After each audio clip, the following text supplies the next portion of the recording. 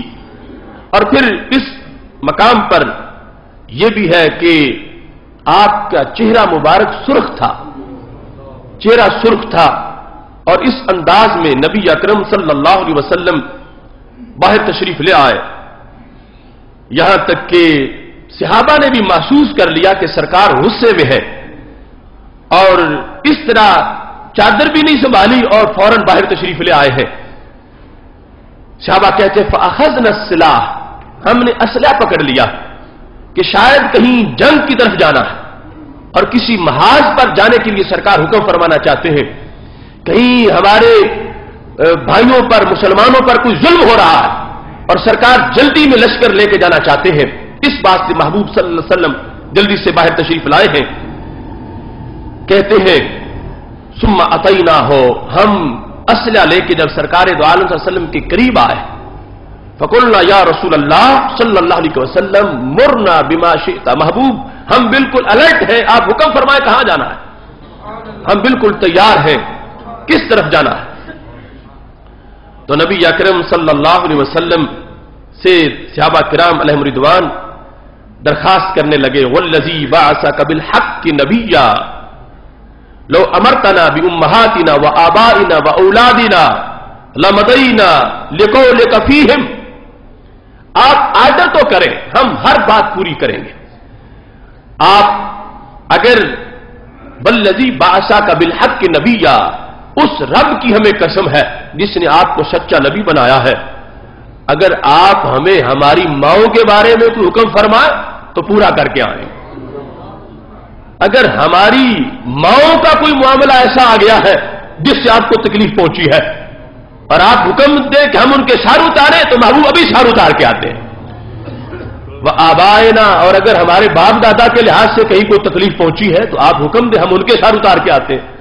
وہ اولادنا، اور اگر ہماری اولاد کی وجہ سے کوئی کوفت آپ کو پہنچی ہے تو ہم ان کا صفایا کر کے آ جاتے ہیں. آپ کا قول، آپ کا فرمان ہم پورا کر کے آئیں گے. ثم صعد المنبر صلی اللہ علیہ وسلم، نبی اکرم صلی اللہ علیہ وسلم نے صحابہ کرام رضی اللہ تعالیٰ عنہ کو کوئی حکم نہیں دیا کہ فلاں محاذ پہ جاؤ یا فلاں بندے نے مجھے گالی دی ہے اس کو جا کے مارو، ایسا کوئی حکم نہیں فرمایا اور منبر پہ جلوہ گر ہو گئے.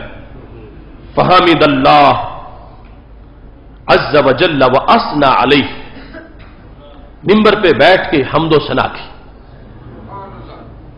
اور یہ ایک ہنگامی جلسہ تھا، خطبہ جمعہ نہیں تھا اور روٹین کے جو ترتیبوار پروگرام تھے ان میں سے بھی نہیں تھا. یہ فوراً رسول اللہ صلی اللہ علیہ وسلم نے جو حضرت بریرہ کو کہا گیا تھا کہ تجھے نبی قیامت کے دن فائدہ نہیں دیں گے، اس تانے پر جو رد عمل تھا نبی اکرم نور مجسم شفیع معظم صلی اللہ علیہ وسلم نے منبر پہ جلوہ گر ہونے کے بعد خطبہ پڑھا. اور یہ سعادت ہے کہ ہمیں اس امت کی شان ہے کہ سند سے باتیں آگے پہنچی ہیں.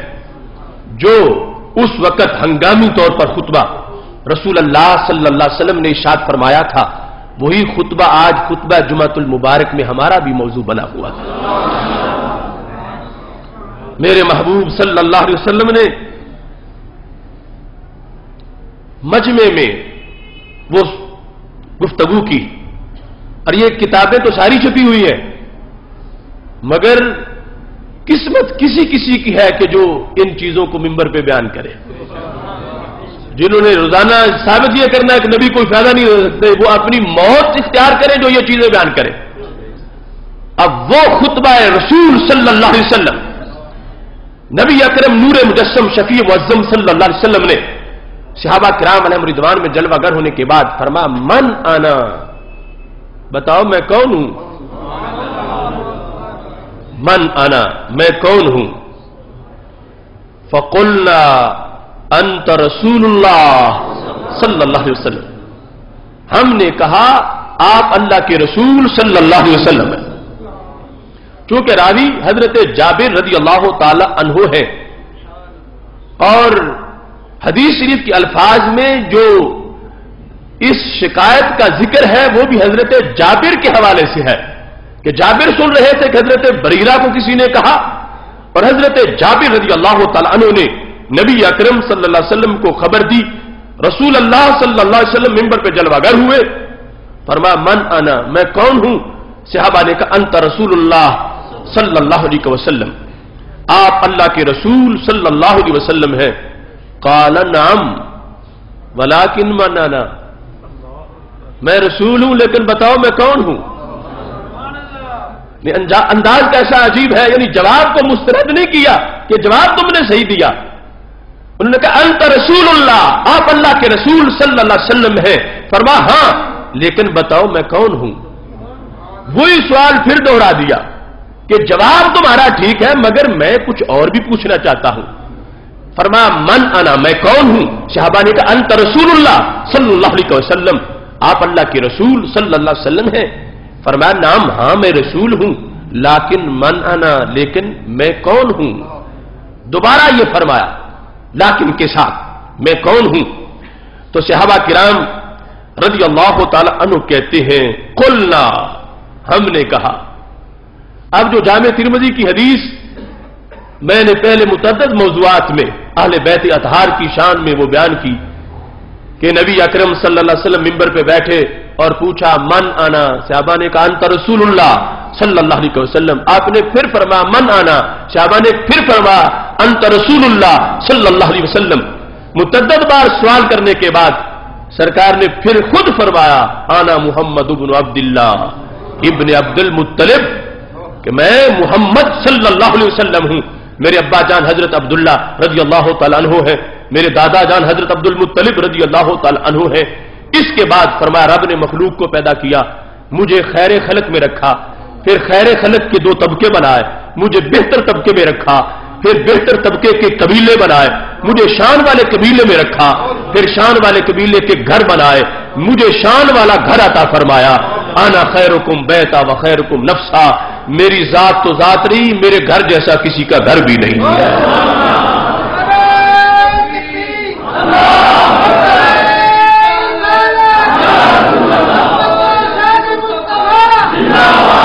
تو وہ حدیث شریف جدا ہے، کیونکہ یہاں پر لگتا ہے یہ واقعہ اس کے بعد کا ہے. کیونکہ جب دوسری بار محبوب علیہ السلام نے یہ فرمایا ٹھیک ہے میں رب کا رسول ہوں لیکن بتاؤ میں کون ہوں، تو اب صحابہ نے خود ہی جواب دیا، کہنے لگے محمد ابن عبداللہ ابن عبد المطلب، آپ حضرت محمد صلی اللہ علیہ وسلم ہیں، آپ کے ابا جان حضرت عبداللہ رضی اللہ تعالیٰ عنہ ہیں، آپ کے دادا جان حضرت عبد المطلب رضی اللہ تعالیٰ عنہ ہیں. یہ صحابہ اب وہ پہلے جلسے سے سیکھ چکے تھے کہ جواب اور مانگا جا رہا ہے، تو صحابہ کرام رضی اللہ تعالیٰ عنہم نے یہ جواب دے دیا خود اپنی طرف سے. قلنا، ہم نے کہا انت محمد ابن عبداللہ بن عبد المطلب بن ہاشم بن عبد مناف. یہ سارا جواب صحابہ کرام رضی اللہ تعالیٰ عنہ نے دیا.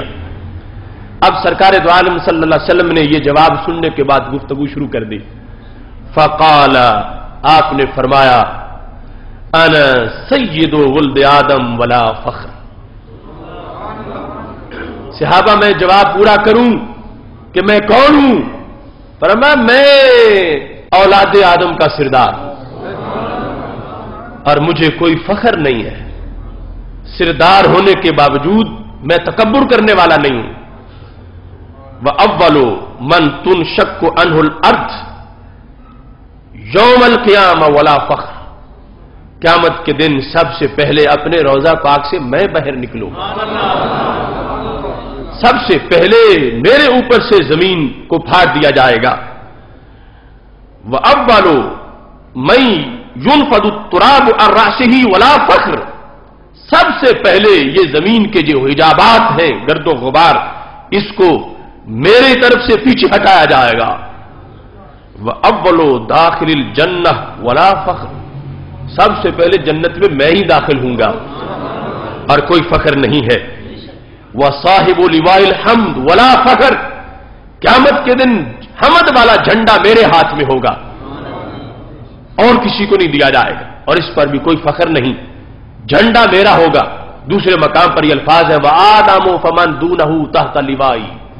حضرت آدم علیہ السلام سے لے کر آخری انسان تک سارے نبی رسول صدیق شہید میرے جھنڈے کے نیچے جمع ہو جائیں گے. چونکہ حمد والا جھنڈا، یہ حمد کی سپیشلائزیشن ہے ہی ہمارے نبی علیہ السلام کے لیے. آپ کے سوا کسی نبی کا نام حمد سے بنا نہیں ہے. آپ احمد ہیں، آپ محمد ہیں، آپ کا یہ نام بنا. آپ کی امت حمادون ہے، آپ کا مقام مقام محمود ہے، آپ کا جھنڈا لواء الحمد ہے. تو فرمایا جھنڈا میرے ہاتھ میں ہوگا اور اس پر کوئی فخر نہیں. وفی ظل الرحمن عز وجل یوم القیامہ. فرمایا رحمان کے سائے کے نیچے میں کھڑا ہوں گا اور کوئی فخر نہیں ہے. یوم لا ظل الا ظلہ. جس دن اس کے سائے کے سوا کوئی سایہ نہیں ہوگا. یہاں تک تقریر کرنے کے بعد فرمایا ما بال اقوام یزعمون ان رحمی لا تنفع، ان لوگوں کا حال کیا ہے جو یہ خیال کرتے ہیں کہ مجھ سے نسبت نسب کی فائدہ نہیں دے گی. ان لوگوں کی حیثیت کیا ہے، وہ ہوتے کون ہے یہ بات کرنے والے؟ ما بال اقوام یزعمون، جن کا یہ گمان ہے کہ میرے ساتھ جن کا نسب کا تعلق ہے وہ تعلق فائدہ نہیں دے گا. فرمایا بلا تنفع، کیوں نہیں، وہ فائدہ دے گا. پہلے ان کا ذکر کیا، فرمایا ما بال اقوام یزعمون ان رحمی لا تنفع، ان لوگوں کا کیا حال ہے جو گمان کرتے ہیں ان رحمی، یہ جو صلہ رحمی میں آپ لفظ رحم بولتے ہیں اور رشتہ داری کے لحاظ سے ذوی رحم کہا جاتا ہے، فرمایا جن لوگوں کا میرے ساتھ یہ تعلق ہے خاندانی نسب کا، اس کے بارے میں جو کچھ لوگ کہتے ہیں کہ یہ فائدہ نہیں دے گا. پس منظر کیا تھا کہ اس خاندان کی لونڈی کو کسی نے تانا دیا تھا کہ تم سمجھتی ہو کہ قیامت کے دن جس خاندان کی لونڈی ہوں وہ سردار مجھے فائدہ دیں گے اور فائدہ نہیں دیں گے. تو سرکار نے فوراً جلسہ منعقد کیا اور فرمایا ان لوگوں کا کیا حال ہے. چونکہ یہ جو شریعت مطہرہ میں قانون ہے غلامی کے لحاظ سے، جب کوئی کسی غلام کو آزاد کرے تو یہ ایک خصوصی تعلق بن جاتا ہے جس کی بنیاد پر وہ آزاد شدہ فوت ہوگا تو اس کا ورثہ آزاد کرنے والے کو مل جائے گا. الولاء لوما کلومت النسب، جیسے نسب سے رشتہ داری بن جاتی ہے ایسے ولا کی بنیاد پر بھی رشتہ داری بن جاتی ہے.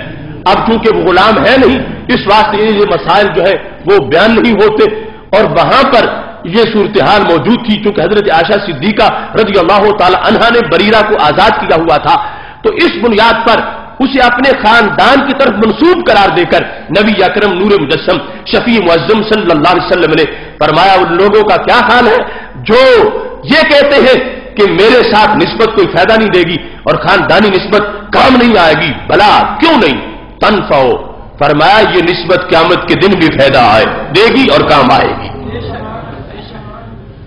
یہاں تک ہم محبوب صلی اللہ علیہ وسلم نے گفتگو کرتے ہوئے جملہ بول دیا حتی تبلغ ہا و حکم، یہاں تک یہ فائدہ تو ہا تک پہنچے گا.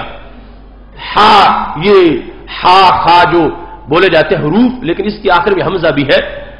ہا تک یہ فائدہ جائے گا اور حکم تک بھی فائدہ جائے گا. وہاں تک فائدہ ہوگا تو قریب والوں کو فائدہ کیوں نہیں ہوگا. اب ہا اور حکم کا معنی جب تلاش کیا گیا تو یہ یمن کے دو قبیلے ہیں، یمن کے دو خاندان ہیں اور ان کا دور کا تعلق خاندان نبوت سے ہے. تو نبی اکرم نور مجسم شفیع معظم صلی اللہ علیہ وسلم نے فرمایا انکار کرنے والے یہاں کا انکار کر رہے ہیں، قیامت کے دن تو یہ فائدہ یمن والوں تک بھی پہنچ جائے گا. ہاں اور حکم جو قبیلے ہیں ان تک یہ نسبت کی وجہ سے جو فائدہ ہے، سبب کا تو ساری امت کو فائدہ ہے، یہ جو نسبت خاندانی کی بنیاد پر فائدہ ہے. تو نبی اکرم نور مجسم شفیع معظم صلی اللہ علیہ وسلم نے ارشاد فرمایا ہاں اور حکم تک یہ فائدہ پہنچے گا. وَإِنِّي لَأَشْفَعُ فَأُشَفَّعُ، فرمایا بالیقین میں سفارش کروں گا، بالیقین میں سفارش کروں گا. اور آگے دوسری غیب کی خبر بھی دی فَأُشَفَّعُ، فرمایا میری سفارش قبول بھی کی جائے گی. یعنی محشر کے دن کے بارے میں اطمینان کے ساتھ سکون کے ساتھ وہ اور ہیں کہ جن کے ہوش اڑے ہوں گے حشر میں. سرکار فرماتے ہیں اشفاؤ، میں کروں گا سفارش، فاشفاؤ، اور میری سفارش کو قبول بھی کیا جائے گا. رب نے مجھ سے وعدہ کیا ہوا ہے میری سفارش کو قبول کیا جائے گا. اشفاؤ لہو حتی ان من اشفاؤ لہو لیشفاؤ، فرمایا اتنا فیض ہے میری سفارش کا کہ جس کو میں جہنم سے نکال کے جنتی بناؤں گا وہ بھی رب کے دربار میں سفارشیں کرنا شروع ہو جائے گا.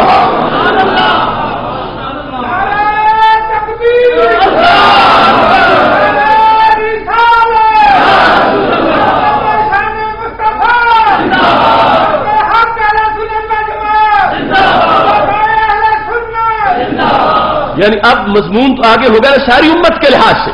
وہ جو اہل بیت اطہار کی نسبت والی بات تھی وہ تو شروع میں جواب آ گیا. اشفاؤ فاشفاؤ، میں سفارش کروں گا اور سفارش میری قبول کی جائے گی. یہ یقین کے ساتھ خود خبر بھی غیب کی دے دی، حشر کا فیصلہ خود سنا دیا. میری سفارش وہ مسترد نہیں ہوگی، میری سفارش قبول کی جائے گی.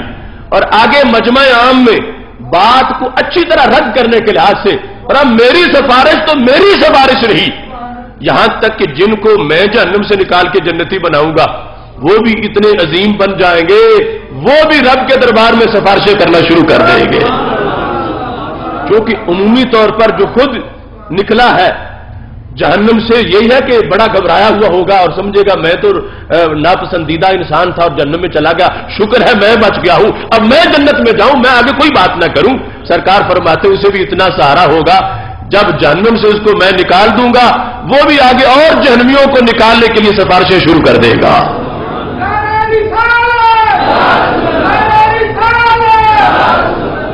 اور اس پر پھر غیب کی خبر دی، فرمایا لیشفع، وہ سفارش کرے گا تو پھر کیا ہوگا؟ فرمایا فیشفع، اس کی سفارش بھی قبول کر لی جائے گی. جن کی سفارش میں کروں گا آگے وہ سفارش کریں گے، اور جن کی سفارش وہ کریں گے. فرمایا یہ میرے آزاد کردہ جہنم سے جو جنت کی طرف جا رہے ہوں گے اتنے رب کی رحمت کے امیدوار مزید بن چکے ہیں کہ وہ اور جہنمیوں کے لیے جن کے ساتھ یہ جہنم میں رہے ان کے لیے سفارش کریں گے. تو رب ذوالجلال یہ نہیں فرمائے گا تم خود جہنمی تھے، شکر کرو تمہیں محبوب کے کہنے پہ نکال دیا ہے، آگے مجھ سے باتیں مت کرو. فرمایا یہ بھی اتنے پسندیدہ ہے میری نسبت کی بنیاد پر، یعنی جو نسبت سبب والی جن کو میسر ہے کہ یہ جس وقت سفارش کریں گے فیشفع، اللہ ان کو بھی دھتکارے گا نہیں، ان کی بات کو بھی قبول فرما لے گا. اب کہاں گیا لا اغنی عنکم من اللہ شیء کا وہ مطلب؟ لا اغنی عنکم من اللہ شیء جو اسماعیل دہلوی نے لکھا کہ سرکار نے حضرت فاطمہ کو کہا میں جو مال لینا چاہتی ہو مال لے لو، حشر کے دن میں کوئی کام نہیں آ سکتا. کہاں وہ بات اور کہاں میرے محبوب علیہ السلام کا یہ پورا جلسہ تقریری اس مضمون پر ہو رہی ہے کہ جب حضرت بریرہ کو تانا ملا تو بریرہ تو حضرت عائشہ صدیقہ رضی اللہ تعالی عنہا کی خادمہ ہے اور حضرت فاطمہ تو محبوب کے جگر کا ٹکڑا ہے. حضرت بریرہ والے جلسے میں سید عالم نور مجسم شفیع معظم صلی اللہ علیہ وسلم نے یہاں تک ارشاد فرما دیا، فرمایا جن کی سفارش میں کروں گا اور وہ جہنم سے نکلیں گے جنت جائیں گے وہ بھی سفارش کریں گے، اور ان کی سفارش کا جواب کیا ہوگا، رزلٹ کیا نکلے گا؟ فرمایا فیشفع، ان کی سفارش کو بھی قبول کر لیا جائے گا. قربان جائیں کہاں تک سفارش کا ڈھونڈنے نکلی ہے مجرم کو شفاعت تیری. بڑے بڑے گناہگاروں کی امیدیں تازہ ہو جائیں گی، بڑے بڑے گناہگاروں کی، کیوں ہمارے ایک ساتھ جو جہنم فیلو تھے وہ نکل گئے اور انہوں نے سفارشیں کی تو ان کے قریبی بھی جہنم سے نکل گئے. اب جو ہے حالت ایمان میں اس کو تو امید ہے ہی کہ میں نکل جاؤں گا، لیکن سرکار فرماتے ہیں جو سب سے بدبخت ہے میری سفارش کو دیکھ کے اس کو بھی امید ہونے لگے گی. سب سے بدبخت وہ لعین شیطان جو ہے، شیطان جب محشر میں یہ نظارہ دیکھے گا کہ میرے ساتھ جن کو میں نے بھٹکایا تھا عمل کے لحاظ سے جہنم کے اندر موجود تھے اور سارے نکلتے جا رہے ہیں، اس کا بھی جی کرے گا کاش کہ رسول عربی میری بھی سفارش کر دے. یہ الفاظ میں کوئی زیب داستان کے لیے تمہارے سامنے پیش نہیں کر رہا. میرے محبوب فرماتے حتی ان ابلیس، جب محشر میں میری سفارش کا جھنڈا لہرائے گا یہاں تک کہ ابلیس کو بھی رال ٹپک پڑے گی کہ کاش میرا بھی نام لے لے. تو کتنے وہ ہیں شیطانیت میں آگے بڑھے ہوئے جو آج سرکار کے اس عہدے کا انکار کرے، وہاں تو ابلیس کو بھی امید ہونے لگے گی کہ کاش میرا بھی نام لے اور مجھے بھی جہنم سے نکال کے لے جائے. شیطان بھی یہ کہنا شروع کر دے گا لا یتطاولوا طمعا فی الشفاعت،